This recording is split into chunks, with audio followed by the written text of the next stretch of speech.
Hi everyone, we're going to show you how to install a Moen hose corral. We recently installed a faucet. We had our weight down here, but we noticed as we were trying to pull the faucet hose out, it just kept getting caught on stuff. You'll see we have it here, it just kind of gets stuck and doesn't drop back down as it should, so it leaves the faucet hose just kind of sitting wild. And so we bought a hose corral, so we're going to go ahead and get that installed now and show you guys how to do that. All right, so the first thing we're going to do is we're going to go ahead and put the clip on the hose, the stationary hose. So the stationary hose is the one that doesn't move when you pull the faucet hose. So we know that this side here, that's the one, this is the one that we're going to want to put the clip on. So we'll go ahead and do that. And we should mention we don't have a Moen faucet here, so we're going to put the clip on and it's going to fall all the way down to this joint right here where it connects, but we're going to still make it work because the corral is going to prop it up. What we're going to do, we're going to just feed the corral underneath here and then just feed the hose. We're going to just take the hose here and then just feed it through.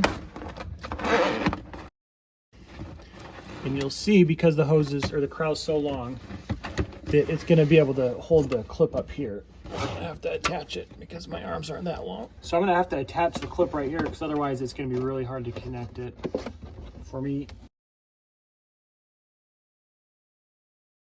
So now it should just slide up. You'll see it has the big opening. That's where you put it through, and then the clip will slide up. So now that it's attached, we can go ahead and just feed the corral up, and you can see, just kind of get it situated wherever we want.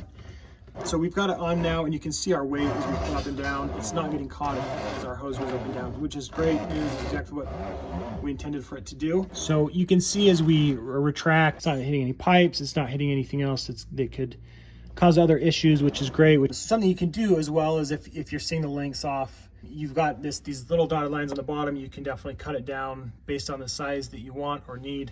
Just take some scissors and cut it down. We're gonna leave it as is for now, just because it's probably a pretty good length for us.